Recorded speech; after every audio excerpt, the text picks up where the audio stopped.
Welcome back, everyone. Today we're painting in this Arches sketchbook, and I am experimenting with a bit more loose and more freeing style of watercolor landscapes.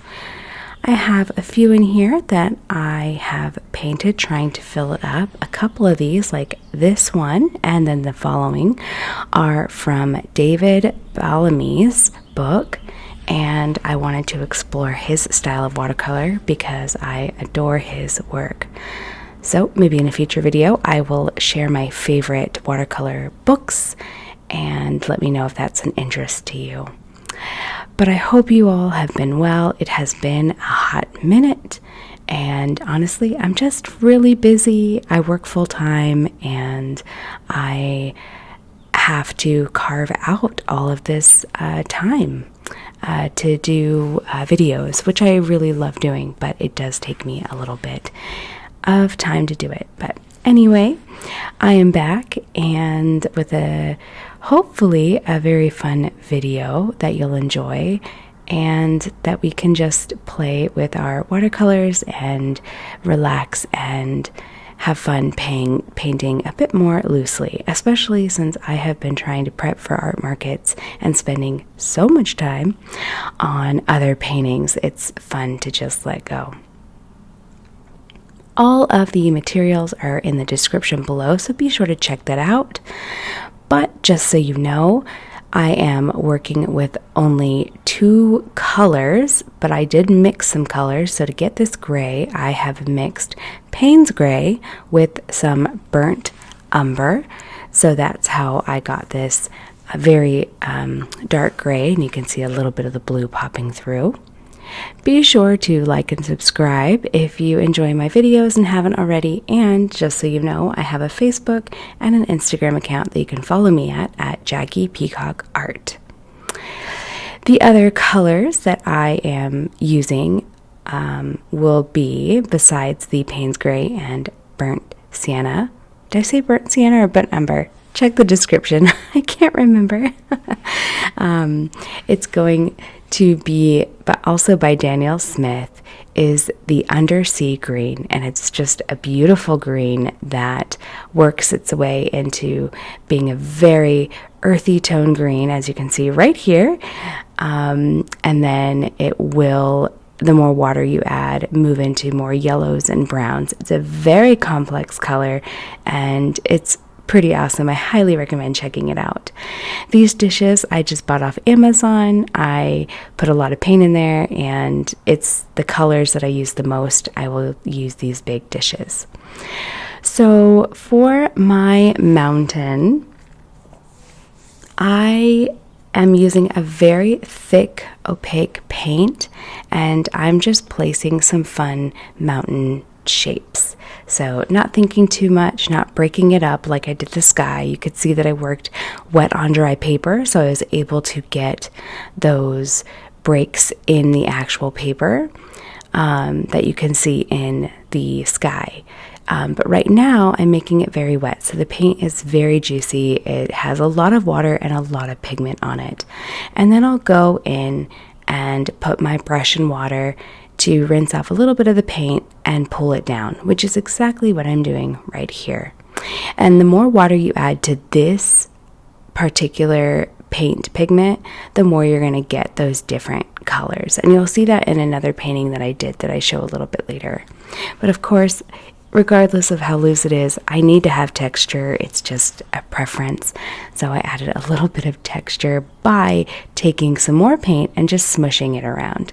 I like to do that, but feel free to explore. I also have this heat gun. I very rarely show it on here, but to make this process a bit faster, I do dry it in between, because then I need to go in and add some water. And the water for the color is just Payne's Gray. I do have Payne's Gray on that side, and then on the bottom is also some brown, and that's how I mix my grays. But if I want more of a blue tone, but to make it a little bit on the grayer side, I'll add a little bit of the brown. So that's what I do. It's just those are two colors that I tend to use quite often in my personal landscape paintings.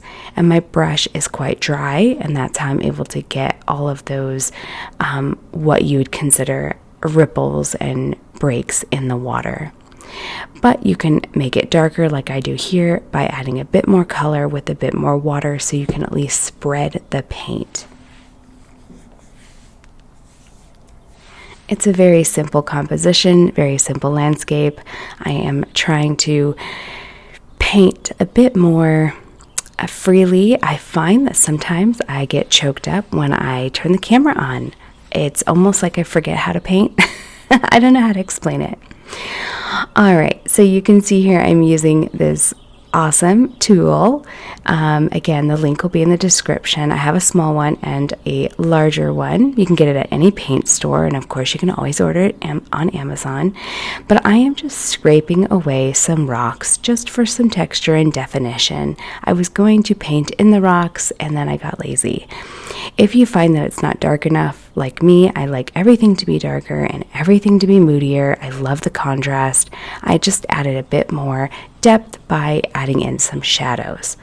But it's still looking a little bit boring for me, so I went ahead and decided to add a little bit more texture to the mountains by adding in some darker pigment on a dry surface and doing my best to break it up. But I'm using this Neptune brush, which naturally holds more water, so you have to keep that in mind, that it's hard to get a bit more dry of a brush with such wet pigment. And this is my favorite P.H. Martin's Bleed Proof White, and I'm using this, and you can see that it's quite watery, and that's so I can sprinkle it on. Why did I sprinkle it on the mountains? I have no idea. I just did it for fun. You don't have to do this. I don't know what it's supposed to be. It's just creative. And of course I splashed some in the rocks, and I just love splatter. It's my favorite. I have so much fun with it, and I really enjoy it. Now I've turned my paper upside down because I'm tilting it, so when I add that wet on wet, you can see that I did add water there where the land was, and dropping in more of the pigment. And just to get the pigment to be darker, I added Payne's Gray to my undersea green, and it gives a really beautiful contrast. And so I just place it, I let it fall, and then I start to slowly manipulate it to make maybe trees or some form of abstract shape of land, bushes, whatever it is.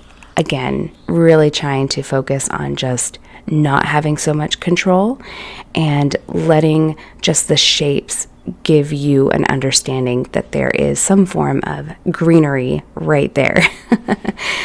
So I do make strokes upwards a little bit just to give a little bit of definition. And going back in, this time with the smaller one, and I am just scraping away what are branches, trunks. I mean, really, again, it's just adding some texture to play with my paint and to see what I can come up with. But of course, you don't have to do this. Feel free to do what works for you. The purpose is just to show you different techniques to add to your own paintings, and this is a fun one. And because I felt the line was too harsh between the water and the land, I decided to add some more rocks, and they're really tiny. It's a really great way to get kind of a realistic effect in your painting. So highly recommend exploring that. And anyway. But that is it for the painting. You can definitely add more detail if you wanted. Very simple, the color between the sky and the water is so subtle. Here's another painting I did. You can throw in a cabin. You can really see the different colors at the base of the mountain and what that undersea green can do. It's awesome. I really enjoy it. But yeah, let me know if you're painting in your sketchbooks, what kind of sketchbooks, and of course, be sure to like and subscribe if you haven't already. I really hope that you stick around, and I look forward to, of course, filming more videos. Let me know in the comments below what you'd like to see for future ones. All right, everyone, I hope you have a wonderful day, and I will see you in the next video. Bye.